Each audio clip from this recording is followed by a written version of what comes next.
Hello all and welcome to the revision session of fund flow statement. Cash flow statement हो गया, अभी हम fund flow statement करते हैं। फंड फ्लो स्टेटमेंट हमारे ज़माने में एक अकाउंटिंग स्टैंडर्ड हुआ करता था और एनुअल रिपोर्ट्स में कंपलसरी था, लेकिन आज के तारीख में fund flow statement is not compulsory. उसको अकाउंटिंग स्टैंडर्ड से निकाल दिया है और लेकिन there are various organisation who still use fund flow statement and it plays a very good role in understanding the liquidity and the solvency of the business. So what is the meaning of fund? Fund means working capital. So fund flow statement means how the working capital has changed during the year. So a change in fund, that is nothing but a change in working capital. जो मैंने आपको कहा कि working capital cash flow statement के लिए requirement था for indirect method के 2 consecutive years की balance sheet and adjustment, the same requirements are here for fund flow statement too and we can understand सिर्फ कैश फ्लो स्टेटमेंट के बजाय fund flow statement बनेगा। Actually cash flow statement काफी better है क्योंकि it is very much the look is very different from what cash and bank account is. Like it is not only receipts and payment account showing in a statement form, but as far as the fund flow is concerned, fund flow statement it looks like little bit, it looks like receipts and payment account. तो ज्यादा difference नहीं है, but fund की जब हम बात करते हैं, okay, it is nothing but change in working capital. थोड़ा सा डिफरेंट है, क्या डिफरेंस है, लेट अस अंडरस्टैंड। यहाँ पे आपको आपको सेम जैसा इनडायरेक्ट मेथड कैश फ्लो में है वैसा ही यहाँ पे, लेकिन कैश फ्लो इनडायरेक्ट मेथड में आप cash in hand, cash and cash equivalent को टिक नहीं करते थे, यहाँ पे वो भी टिक हो जाएगा। ओके, तो let's see how to be done. तो पहले बैलेंस शीट लेता हूं मैं।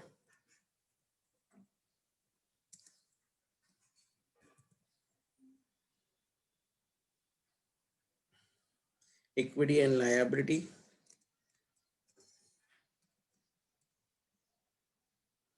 Equity share capital, preference share capital, then P&L account, securities premium,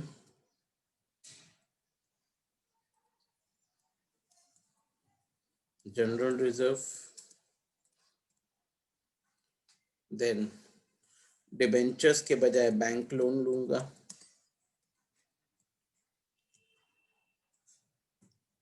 creditors, outstanding expenses, okay,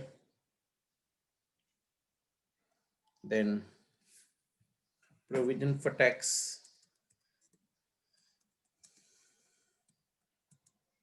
proposed dividend, unclaimed dividend.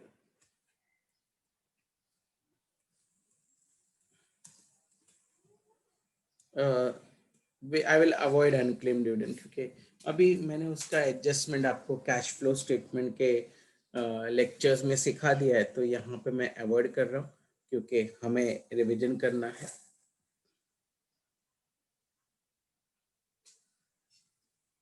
assets,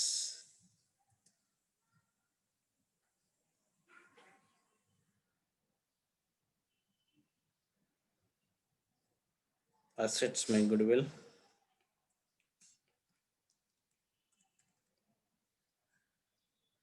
plant and machinery, or you can say tangible fixed asset. So I will take plant and machinery.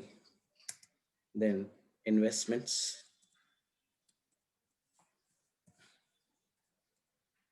Investments हम लोग ने वहाँ पे discuss कर लिया, तो यहाँ पे मैं अवॉइड करूँगा। Debtors, debtor stock, cash, okay, prepaids, fair enough, and preliminary expenses.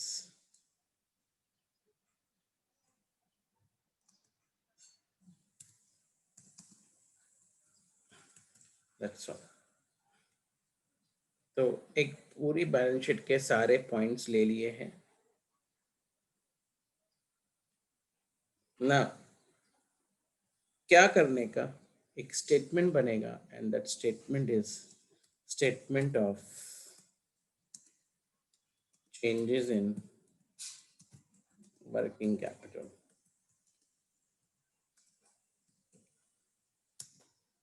Okay, particulars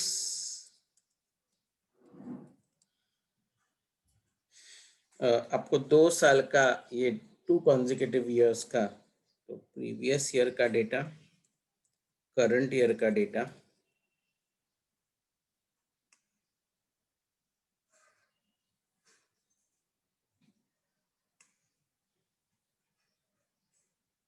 फिर लिखना है increase in working capital and decrease in working capital. ऐसा 5 कॉलम का पर्टिकुलर्स बनता है।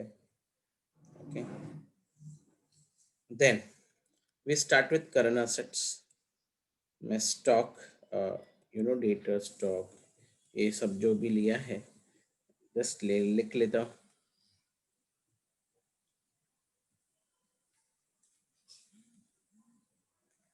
तो सपोज अगर वो इंक्रीज इन करंट असेट्स है तो इंक्रीज इन वर्किंग कैपिटल है, डिक्रीज इन करंट असेट्स है तो डिक्रीज इन वर्किंग कैपिटल है। तो जहां पे आपको मालूम है कि करंट असेट्स बढ़ने से इंक्रीज हो जाएगा, करंट असेट्स डिक्रीज हो जाएगा, तो I will take an example 15, 20, 22, 18, 35, 15, then ठीक है, इतना ले लिया, बस हो गया। तो टोटल करंट असेट्स, जिसको हम लोग ए बोलेंगे, current liability, just hold on for a second, current liability लेते हैं अभी। करंट लायबिलिटी में आउटस्टैंडिंग क्रेडिटर्स एंड आउटस्टैंडिंग 2 लिखा हुआ है, तो मैं क्रेडिटर्स, बिल्स पेबल, आउटस्टैंडिंग, ऐसा कुछ 3 ले लिया। तो 8 and 10,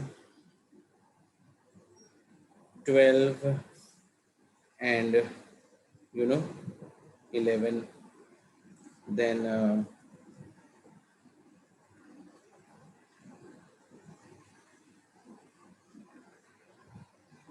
15 and 14, yeah, 10. Total current liability,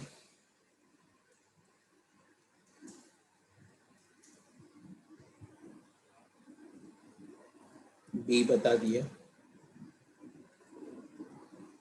Working capital is A minus B। ये पूरा स्ट्रक्चर हो गया। अभी आपको ये फिलअप करना है। तो कैन आई से sir increase in current assets हो गया, increase in current assets increase in the working capital. 1 second, okay, 22 से 18 हो गया, डिक्रीज हो जाने से डिक्रीज इन वर्किंग कैपिटल। 35 से 15 हो गया, 20 डिक्रीज हो गया, तो 20 decrease in working capital. Okay, अभी टोटल में लिखने की जरूरत नहीं है, टोटल में इंक्रीज डिक्रीज लिखने की जरूरत नहीं, क्योंकि हमने इंडिविजुअल में लिख दिया है, तो टोटल में लिखने की जरूरत नहीं है।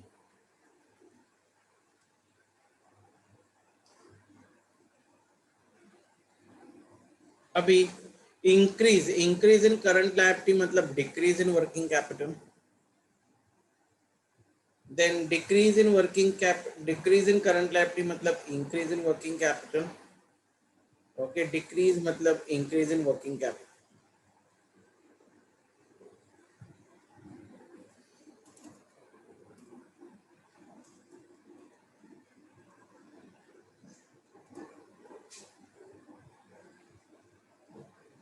तो हमने हर एक में लिख दिया है। अब now find out working capital, it's current assets minus current liability.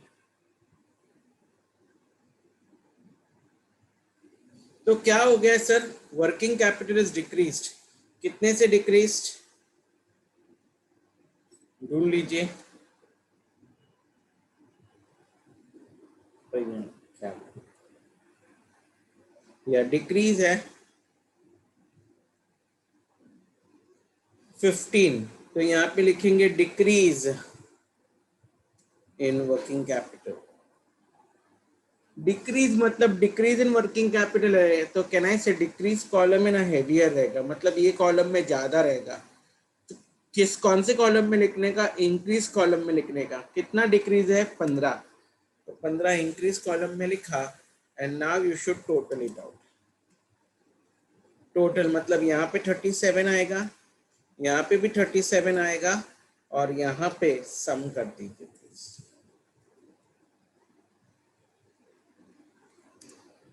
तो ये भी 26 ही होना चाहिए, अगर ये 26 नहीं है तो हमने गलती की है। देखो, तो this is your statement of changes in working capital. क्या पूरा statement of changes in working capital समझा है? Correct, correct. क्या आपको ये इतना पार्ट समझा है?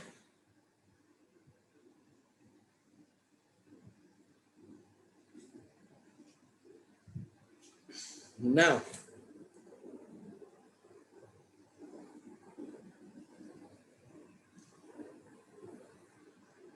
अभी बाकी सारे अकाउंट्स, अभी फंड फ्लो स्टेटमेंट बनता है।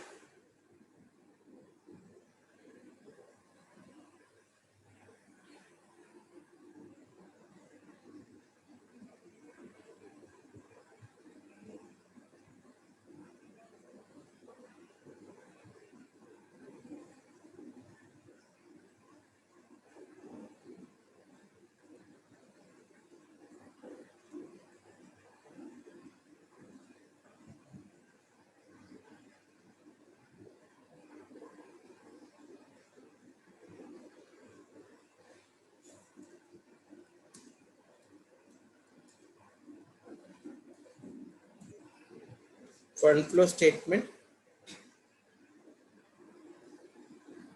फंड फ्लो स्टेटमेंट ऐसे लिखा जाता है, sources of fund and application of fund.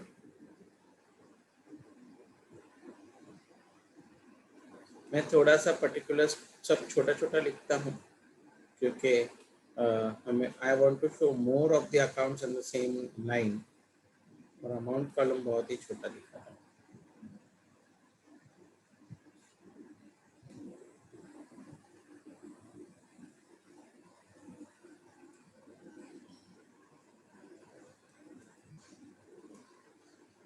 हम लोग ने कैश फ्लो में जब चेंजेस इन वर्किंग कैपिटल कर रहे, तब हम लोग ने ऑलरेडी सीखा है कि इंक्रीज इन वर्किंग कैपिटल मतलब एप्लीकेशन ऑफ फंड, आपका पैसा ब्लॉक हो गया है, your money is blocked in the business, so investment है, इसलिए इंक्रीज इन वर्किंग कैपिटल आया तो यहाँ पे लिखने का, और डिक्रीज इन वर्किंग कैपिटल आया तो यहाँ पे लिखने का।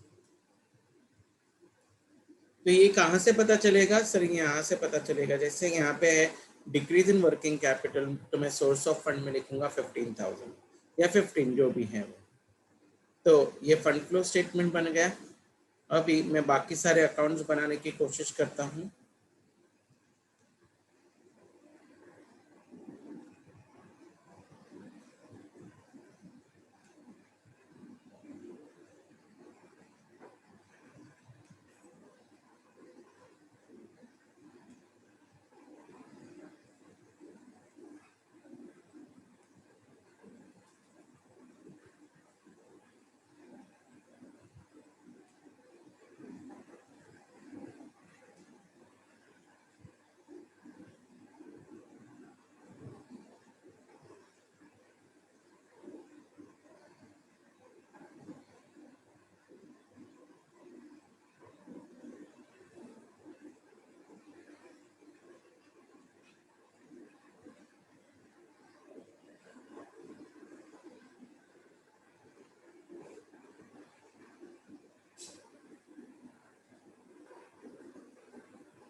अच्छा, मैं कोशिश करता हूँ अगर और एक आ जाए तो बेस्ट हो जाए। लेट्स सी कैसे होता है।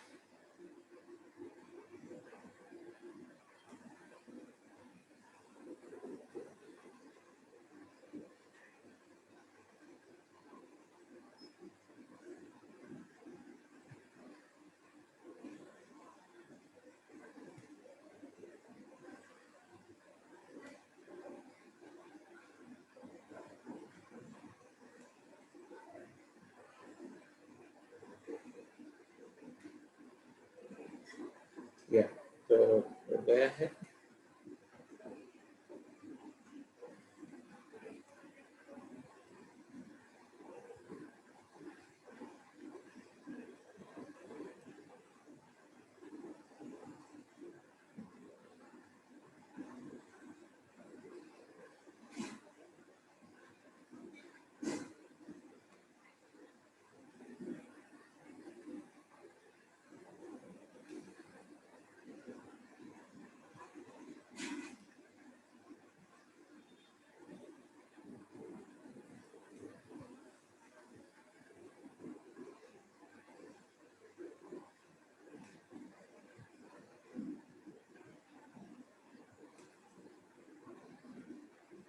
ठीक है, तो equity share capital,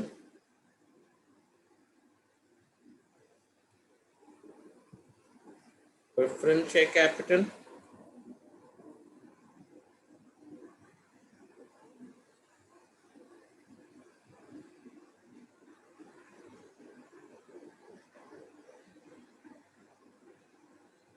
general reserve,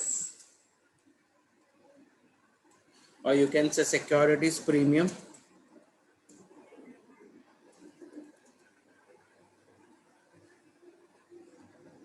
general reserve,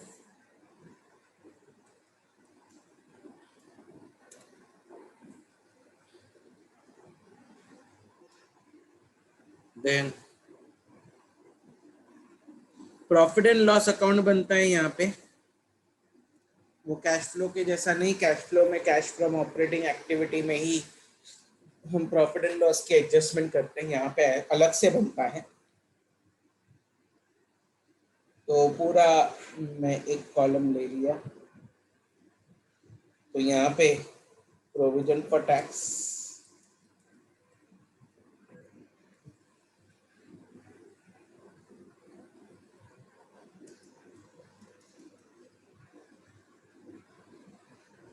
then propose dividend,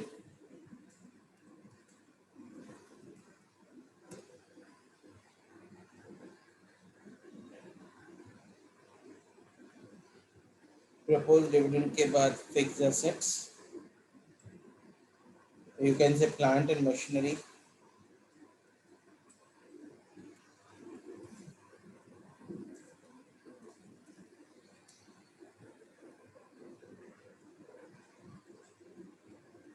इतनी जगह I leave it. You can say यहाँ पे मैं गुडविल दिखाऊंगा,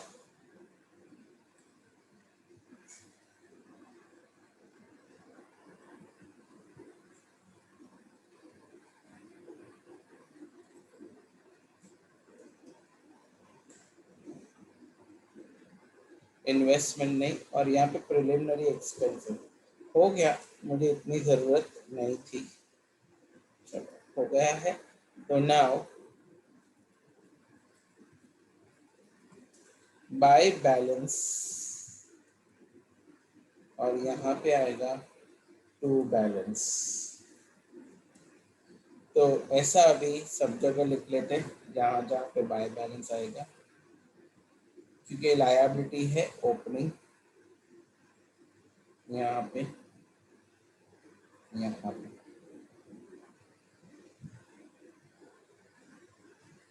यहाँ पे, यहाँ पे, यहाँ पे, ये असेट है तो क्लोजिंग यहाँ पे, आई एम सॉरी,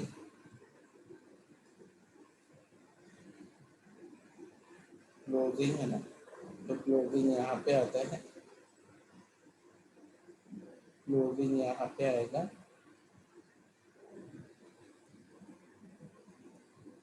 यहाँ अभी हम ओपनिंग या टू करंट टू बैलेंस यहाँ पे, यहाँ पे, यहाँ पे, यहाँ पे, यहाँ पे, यहाँ पे,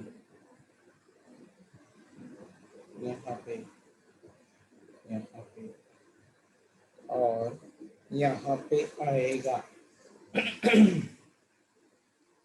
ओपनिंग बैलेंसेस, क्लोजिंग बैलेंसेस सब जगह लिख दिया, मतलब मैंने बैलेंस शीट का वन इफेक्ट जहां जहां पे देना था वहां वहां पे मैंने दे दिया। अभी एडजस्टमेंट का टू टू इफेक्ट्स आएगा। तो ना टू टू इफेक्ट मतलब क्या जो हो सकता है वो, like for example issue of share at premium, suppose at premium I am not taking discount because nowadays shares cannot be issued at discount, तो you can say पैसा आया तो source of fund, पैसा आया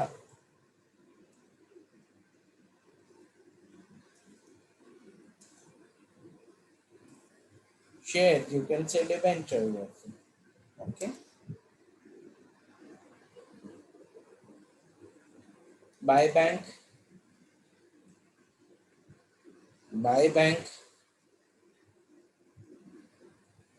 एंड प्रीमियम का पैसा आया तो बाय बैंक, दैट्स ऑल। ये हो गया issue of shares for consideration in cash other than cash, तो डिफरेंट केस रहेगा, not required as of now, मैं एडजस्टमेंट में ले लूंगा। इक्विटी शेयर डिक्रीज होने के चांसेस बायबैक से हो सकता है, लेकिन प्रेफरेंस शेयर रिडीम हो सकता है, तो you can say preference share capital to bank and to bank, तो यहाँ पे लिखूंगा ये पैसा गया मेरा तो redemption of shares and debenture, मेरा पैसा ब्लॉक हो गया ना, okay. It can not say working capital, ये सब कुछ क्या कर रहा हूँ, तो फंड फ्लो स्टेटमेंट में ये देख रहे हैं कि इंक्रीज और डिक्रीज इन वर्किंग कैपिटल मुझे कैसे मिला, बाकी सबका प्लस माइनस करके actually this is the balancing figure, ऐसा फंड फ्लो स्टेटमेंट में changes in working capital will be balancing figure, कितना चेंज है वर्किंग कैपिटल में वो इन सारे चीजों के वजह से आया, that is what the meaning of fund flow statement. General reserve बढ़ता है पीएनएल से, तो यहाँ पे क्रेडिट तो पीएनएल में debit, transfer to general reserve, और कम हो गया मतलब transfer from by general reserve,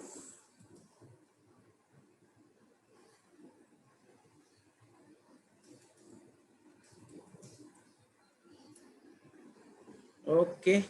तो ये भी मैंने सारा यहाँ का पार्ट खत्म कर दिया। Now we come to PNL, तो सब जगह में adjustment, provision for tax, previous year का प्रोविजन टैक्स इट्स पेड, तो यहाँ पे लिखेगा टू कैश बैंक, तो payment application of fund tax paid, वहां पे टू बाय नहीं आता क्योंकि वो फंड फ्लो स्टेटमेंट है, वो स्टेटमेंट अकाउंट नहीं है, और वो बढ़ता कैसा है, by doing current years provision by PNL, यहाँ पे लिखूंगा by provision for tax, then propose dividend, similar previous year का प्रपोज डिविडेंड ये साल में पे हो जाएगा टू बैंक, डिविडेंड पेड, यहाँ पे ऐसा बाइफरकेशन नहीं दिखाने की जरूरत पड़ती है जैसा हम लोग ने कैश फ्लो में किया,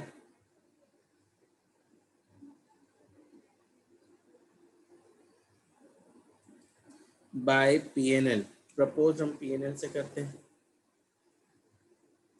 by proposed dividend.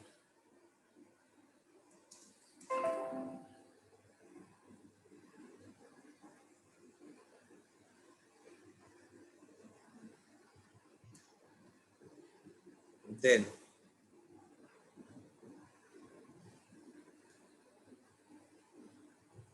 Plant and machinery, plant and machinery हम लोग पे लाइक बाय करते हैं तो पैसा जाता है, तो plant and machinery account debit to bank. Application of fund,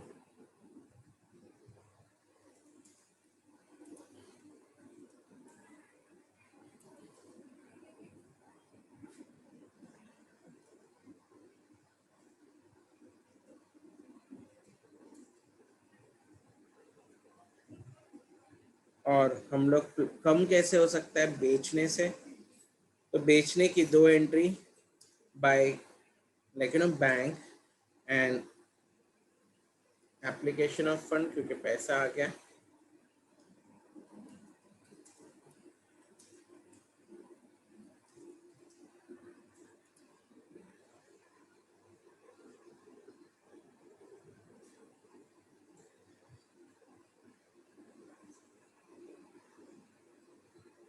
फिर प्रॉफिट और लॉस की, सपोज लॉस हुआ तो यहाँ पे आएगा बाय पीएनएल,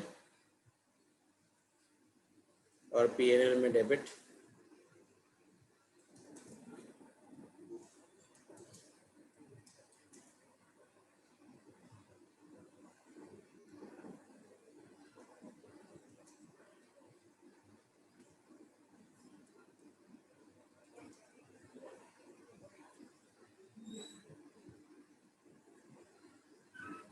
और प्रॉफिट हुआ तो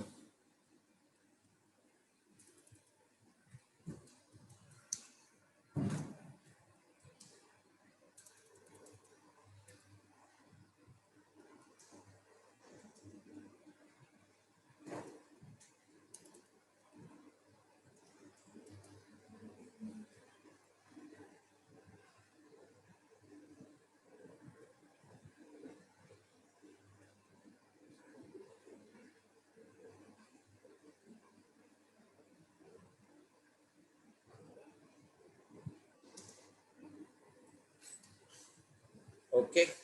अभी वो और एक वजह से भी कम होता है, डेप्रिसिएशन. तो बाय डेप्रिसिएशन, उसका इम्पैक्ट प्रॉफिट एंड लॉस में जाएगा टू डेप्रिसिएशन.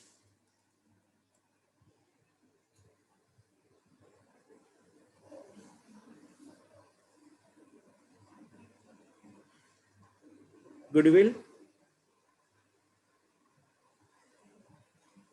गुडविल ज्यादा करके राइट ऑफ करते हैं, लेकिन यानी राइट ऑफ करते हैं मतलब पीएनएल से जाता है, पीएनएल में debit to goodwill written off.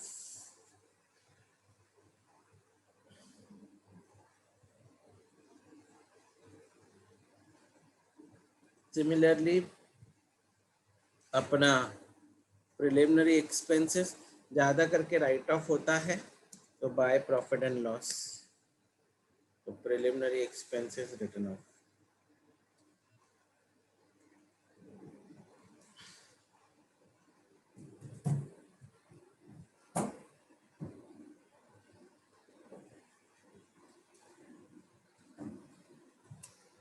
तो ये हो गया.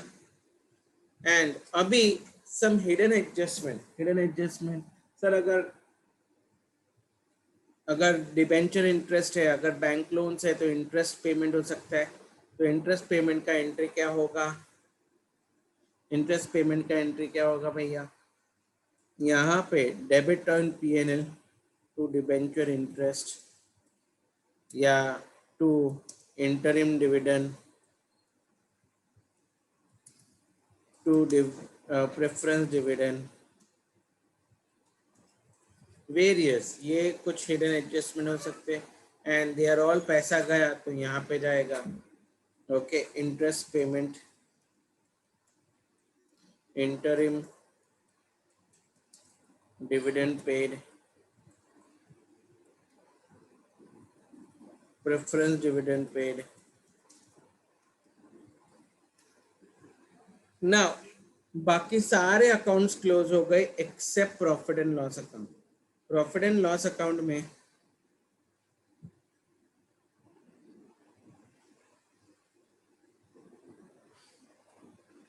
तो अगर balancing figure, what will profit and loss say, profit and loss आपको ये बताता है कि आपने कितना फंड्स ऑपरेशन से आया। तो डेबिट में अगर बैलेंसिंग फिगर आया तो फंड्स फ्रॉम ऑपरेशंस, और अगर क्रेडिट में आया तो बाय फंड्स टू ऑपरेशन, मतलब हमने ऑपरेशन में पैसा डाला। अगर डेबिट में आया तो हमें ऑपरेशन से पैसा आया, मतलब ऑपरेटिंग एक्टिविटीज हमने इतना कमाया। सर ये सारा चीज हमने क्या किया है, हमने वही चीज डेबिट क्रेडिट किया है, या तो वो नॉन कैश रहेगा, नहीं तो वो ऑपरेटिंग एक्टिविटी का नहीं है, वो है। तो you know cash flow statement में कैश फ्रॉम ऑपरेटिंग एक्टिविटी में जो हम एडजस्टमेंट करते हैं वो सब यहाँ पे डेबिट क्रेडिट हुआ।